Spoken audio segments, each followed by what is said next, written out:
let me continue my analysis about this the fourth economic cyclical crisis. When China started to absorb these foreign machines and the facilities and the techniques to readjust the Russian style's heavy industry. Their first was successful to have a more better structure of the industries. Large amount of the textile industrial products, chemical fertilizer products, and petrochemical products satisfied the social needs. So the agricultural products also increased. So since the beginning of the 1970s, and also combining the large amount of the labor invest into the infrastructure construction in agriculture. So one side is a modern factor to impact agricultural production. Another is a traditional one, use the labor invest. So the agricultural increment in 1970s, even more faster than 1960s. So there are at least three events. One is since 1950 to 1960s, the collective system set up, they can easier or low cost to mobilize the surplus labor as a labor force to replace the zero capital to invest into the infrastructure construction in agriculture. That is the first event. Second, a large amount of investments from the collective to very much improve the agricultural situation, and then to irrigated arable land increased, doubled from less than 20% up to the less than 50%. So means that even think about this irrigated land, they can have a more than 70% added yield than not irrigated land. So means also very big events for the agricultural growth. The third one is that the modern products, that is a chemical fertilizer. So to use chemical fertilizer also can increase the annual yield 20 to 30%. So the mid of 1970s, the green products even doubled than the 1950s, 1960s. So that is to make the Chinese people from that time no worry about hunger. So these are projects to play a very important role to readjust the Chinese independent economic structure. So that's one. It's a French-made the train, 机车 how to say 电力机车 how to say that? Electric engine. It's from France, and this one is from German. That's special for the new machines, and also they have many chemical textiles facilities. So, but the key point is that all of these foreign facilities will be paid by central budget. Because in 1970s, China still be the planning system. The planning system means that all of these facilities, machines, techniques, need to be planned and then paid by the central budget, not by local. So from that time, the central budget got to take all of these foreign investments as foreign debts. And the budget means that the debts means deficit inside of budget. Understand me? Foreign investments turn to the foreign debts. you need to pay back by the central budget. And then in the calculation of the central budget in the account, it's deficit. Because you cannot exactly pay back immediately. When you have your products, you need to construction for half year at least, maybe 1 year. And then the returns need to be, when you finish construction, you can produce the products, and then these products sell to the society, and then you can have returns. And then these returns maybe 1 year or 2 years later you can have. So before that, you should calculate as a debts. So the deficit. Debts turn to deficit. So just started from 1972, and then 2 years later or 3 years later, from 1972 started to absorb these foreign investments as a debts. And then 2 years later, from 1974, the total budget deficit increased to 10 billion Chinese yuan. At that time, the $1 can against 2.8 or 2.57.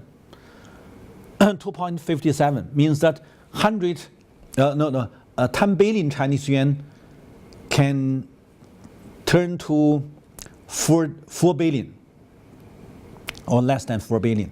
Means that, okay, all of these are 44.3 billion as a project total amount turn to the budget deficit. So, and that is the cost. When we gave this lecture, the title of the lecture, we said the cost. The cost is indicated by the budget, that is a deficit. When you have a very big deficit, at that time it's almost 20% of the total budget income. The central budget income, the deficit against the budget income, 20%. Means that you got to reduce your investments. Means that you absorb many foreign capital firm facilities. But 2 years later, the third year, you have no ability to invest take more foreign capitals, foreign facilities. That means you need to have a kind of very difficult year. That is 1974 to 1975. That is the fourth cyclical crisis happened. So that is the cost. It's very obviously to see that from this year, 1974, the investment downgrade. You can see it here. So here means that in the 1970s, when foreign capital turned to the central budget deficit, and then the central budget percentage decreased. Here, decreased to less than 20. It's just a 10% or maybe 11%, maybe 12%. I mean, the central budget became more and more weak. It doesn't mean the local budget have a more increment, just percentage. So means that central also lost the political power because you cannot give budget subsidies to local. So in 1970s, the mid-1970s, there are also some kind of political issues happening in China. I don't want to talk too much because this lecture is exactly focused on the economic crisis. So that is one thing. Another thing that we should know here, when the second times West investments in China, the 1974, the investments from the governments decreased down to the zero. Look at here, down to the zero. And also the budget income less than zero. It's minus. So that is what we talked about when you started to have the investments for changing your structure. you got to give more investments, and then the second year, the downgrade, and the third year, no, it became minus. No investments, no new added employment. So from 1974, China reinitiated the jobless youth going to countryside. From this time, 1974, millions young people from urban sent to the countryside. So we have 3 times. The first time is here in 1960. There is almost 12 million jobless youth from the urban area sent to the countryside, and then absorbed by people's commune. It's a collective system. And second time here, from 1967 to 68, that is Cultural Revolutionary period. And also because of the cyclical crisis, there are 17 million educated youth, means jobless youth, from urban sent to the countryside. So whole of my family sent to the countryside at that time. So last time lecture, I have give you the story of my family. That's the second time. Here is the third time. Millions, not over than 10 million, but also millions. Young people have no job, sent to the countryside. So we have 3 times. This is the third time. And then, by you sent out your jobless youth to the countryside, and then the industrial capital can have a soft landing in urban, because industrial capital mainly allocated in the urban. So from these 3 times, you can summarize. The crisis happened by urban industrial capital. Soft landing caused by your transfer out the cost of the economic crisis into the rural area. And then you can have a soft landing. By what? By state capitalism. So we can see that the major, the main system from 1950s to 1970s, you can see that it's state capitalism. We may in name of socialism, but because that state capitalism in Marxism is that one of the basic part of socialism. Depends on the political regime. If you set up the political superstructure as a socialism, you can utilize your state capitalism as an economic infrastructure to back up the socialist political superstructure. So if you change your political superstructure to capitalism, certainly your economic infrastructure, the state capitalism, will be changed the essential. Okay, so when we talk about this time, we said we do have 3 times sent to transfer out the state capitalist industrial crisis cost into the countryside. And then people tolerant. People stand. The whole people stand such kind of transfer cost because they believe we are still in socialism. We still can have whole people ownership. No matter you lose or you gain, it's belong to whole people. So before that, before 1980s, these crises, we all can have soft landing. That's because of people still have beliefs. That is a very important thing, key point. We need to take into the consideration. So when we talk about the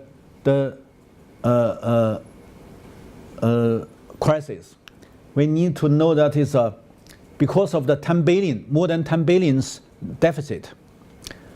and the central budget have no investments. There is no new added employment room. So then they have to send the youth from the urban to the countryside, and then they have a soft landing. But one thing also important, because Cultural Revolution has been ended since 1968 crisis. And there's a new crisis. It's a youth in urban have nothing to remobilize. So they have no passion of revolution. In 1968, at that time, these young people in urban area all have a strong passion to join the revolution. So they think that going to the countryside is continue their revolution. So they said, going to mountain, going to village, keep our revolution. To keep going the revolution, so they have a passion. More easier to mobilize. But in 1970s, when Mao last mobilized, the government mobilized the young people going to countryside. That became more and more difficult. And a lot of people wouldn't like to go. So the social dissatisfied, instability at that time is underground, it's potentially, but will be happened until 1976, when Mao dies, when Premier Zhou Enlai and Chairman Mao one by another death. So in 1976, there is a kind of political movement started. So I said I'm not analysis on the political issues. I just talk about a little bit to give the reason from the cyclical economic crisis. Happened in 1974 and then turned to 1974, 1975, 1976, still keep send these young people from the urban to the countryside. So many dissatisfied motion now potentially in the urban society. So that is one reason. Okay, and when we talk about this time's crisis, we need to pay attention to the institutional cost. What is that? Even you still want to maintain your economic sovereignty, you just partially to use the foreign facilities. But originally your system is that in 1960s, last lecture, I very much emphasize what is the independent industrial system in 1960s. When you replace the zero capital by concentrate labor to invest, you must give the labor class, this working class, this peasant class, high position. So they must join the management. So from 1960s, what is the principle of Anshan steel plant? That is Angang Xianfa. That is the cadres of the factory, the technicians, and the workers. Three parts mixed together to set up the management group. That is 抓革命促生产 means that you need to keep the revolution and then push the production going forward. It's two things together. But this system cannot apply Western capital machines management. Western capital machinery system do need a very technical, very detailed management. Every step, even detailed steps, need to write into the textbook, into the manuals.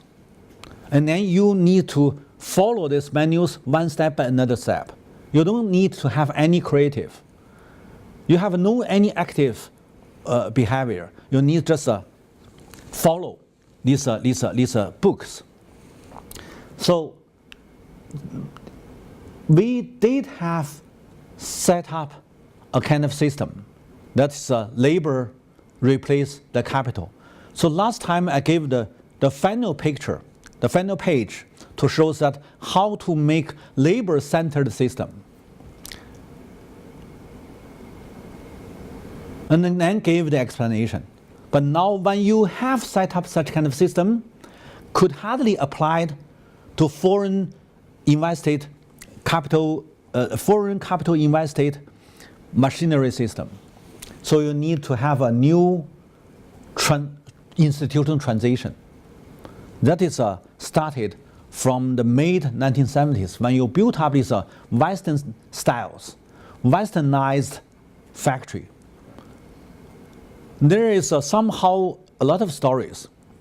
When I gave the picture to show that one, this one, and also this page, and I did have some meanings in the picture. They have the Germany facilities, but this Germany facility is standardized to have a fixed length products. But when they use the Chinese workers and technicians to care about this machine, no, the products short,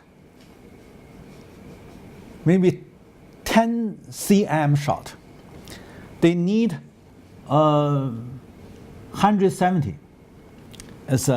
And then this products for working for the car. And then you use this one to be a car cover. But just 10 minutes, the 10 cm short, they cannot use. And then very much involved of the whole of the car production. So if they use the Germany workers and Germany technicians, yes, they can have such kind of size. But if you're a Chinese one, no, they cannot. So that is a very interesting story that time reported by a lot of correspondents. And they said, okay, you need to change your system because your management is too much backward.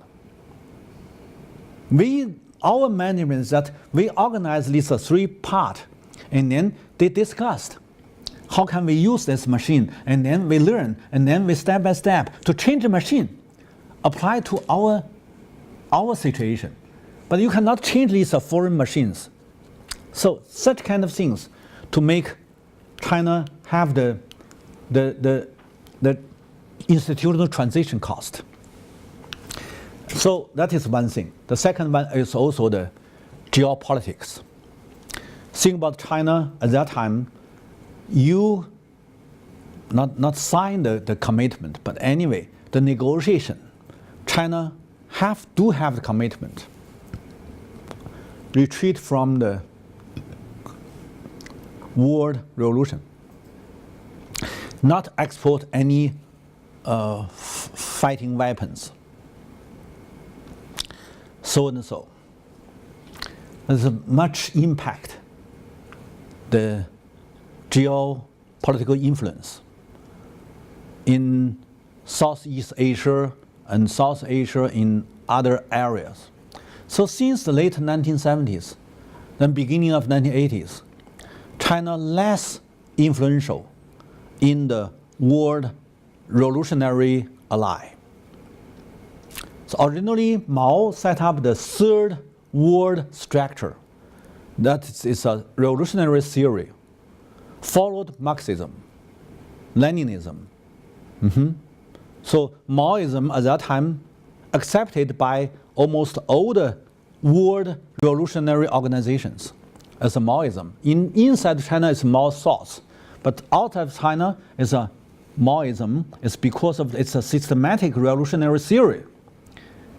Can not only can describe the world revolutionary situation, current situation, but also can be the guide, can be the thought to instruct the world revolution.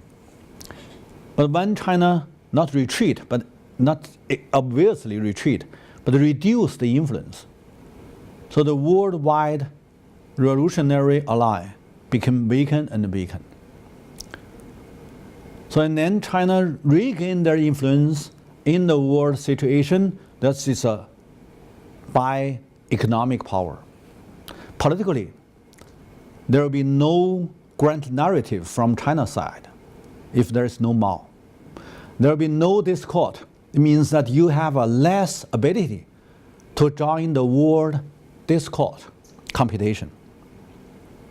That is another issue as the institutional cost. So macroly speaking, so if you put China into the world situation, the world structure, and then to talk about geopolitical computation, to talk about geostrategies, you found that this time, that is why I said it's triangle, big triangle readjustment, there must be something as a gain, as a return you got.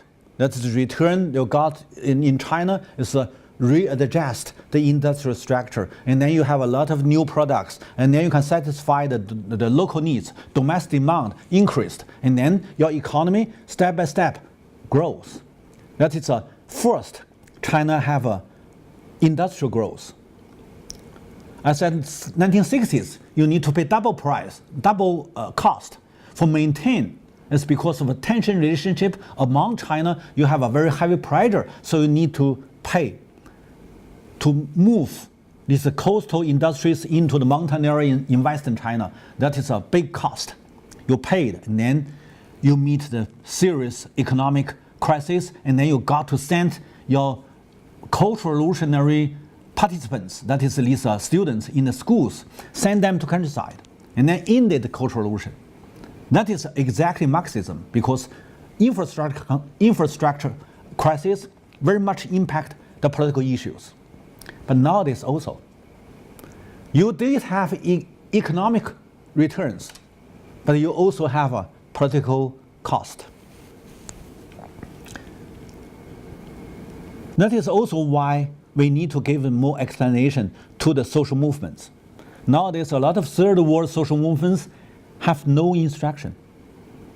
Maoism, where is that? Leninism, Marxism, or internationalism? What isms? What is new thought system can guide the third world social movement going forward? We need to re-clarify. We need to have self-identification to make people have the basic ability to do the analysis and then to have a new thought creative. So here's very important. I have given the explanation of these two pictures. Now let's go to the outcome, to the summary of this lecture. We have several points here. Sorry. Originally in 1960s, China strongly maintained their sovereignty and then delinking with Soviet Union in the beginning of 1960. And then they emphasized the self-reliance and hard struggle, join the world revolution to mobilize the low class as a class struggle. And the class struggle not exactly class struggle inside, but join the world revolution to fight the imperialism, colonialism, revisionism. That is enemy. So almost all the low class, the labor in China, they do have the passion to join the world revolution. Whatever they do, they contribute. It's not for themselves, not selfish. So that time, it's a very famous words from Mao, is 斗私批修, means that if you trying to emphasize your selfish, means that you became revisionism. Understand me? So even you have some accident, other people just say, okay, 斗私批修, and then they go back. They don't need to go to court. So many things in 1960s, it's because low class to be the ruling class. Working class, peasant class, they said, okay, you occupied the political superstructure. So all the factory managed, not only managed by the manager, but also must joined by the working class, by the low levels technicians, whatever. So that is the 1960s. You set up a revolutionary system, management system, all caused by the revolution, all caused by you have mobilized the low class. So by that, by the people's very much strong invest to replace the zero capital, China maintain the independent structure of the industries. No matter it's a Soviet Union style or Chinese style. But anyway, that means that to make Russianized heavy industry, military industry re-embedded into Chinese society by you mobilize the whole people to join such kind of world revolution. That is 1960s, very special period. Means labor concentrated invest, replace the capital zero capital. That is a typical revolutionary country's experience. But then late 1960s, threat by nuclear attack, nuclear weapon attack. Chinese-Soviet Union military conflicts, possibly to turn to the nuclear attack. So the beginning of 1970s, China utilized the strategic competition. American became weak, Soviet Union became strong. That is a historical opportunity, can be utilized by Chinese. And then they got the Sino-US reapproach. That is historic opportunity. For what? For absorb Western facilities and techniques to reform, to readjust Russianized heavy industry and the military industry, and then to turn this industry to more better structure for satisfied domestic needs, domestic demand. That is the first time you use others' facilities to satisfy your own needs. So that is can be smart. And also they have a kind of policy, not FDI. This policy is quite different with others. I mean, small tigers or small dragons. Small tigers, small dragons only have a rootless investments. So it's not long-term development. So why China can be the second large of GDP and the first large industrial products country? It's because they maintain their heavy industry, machinery industry, and they have a much better structure of the industrial system, not only for overseas, but also for infrastructure construction. So that is we said, started from 1970s. It's because you still want to maintain your independence, economically and politically. It's quite different with tigers and small dragons. So, but for that, any developing country got any foreign capital and the foreign techniques all have to turn to foreign debts. That is the regulation. Foreign investments turn to the foreign debts. That is the regulation. Depends on you have ability to pay back or not. So in 1966, Premier Zhou Enlai and Vice Premier Li Xiannian has announced from 1966 we have no foreign debts. We all pay back. That means they pay back to Soviet Union. But beginning of 1970, they have a new debt. That is a Western countries' debts. So they only have 5 years, no debts. So from 1971, 1972, oh no, 6 years, 1972, the second time have foreign debts.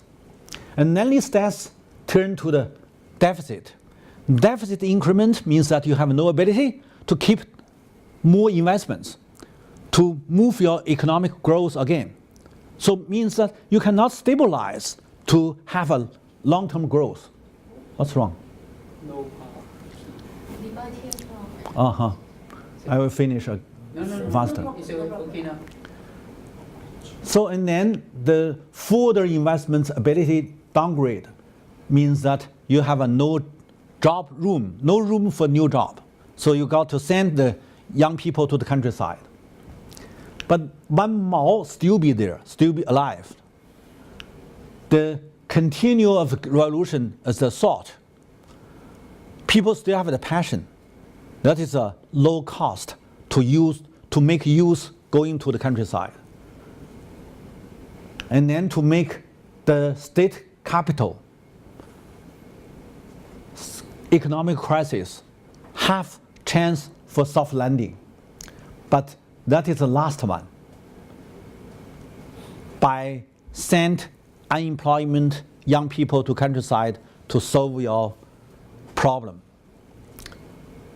And then finally we gave the difference of the East Asian 4 small dragon and 4 small tigers, the model.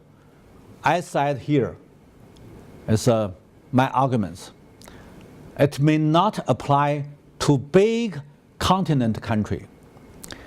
It may be the experience of small economy, but it may not be applied to big continent country. Especially you need to understand all of these so-called small experience, small economics experience.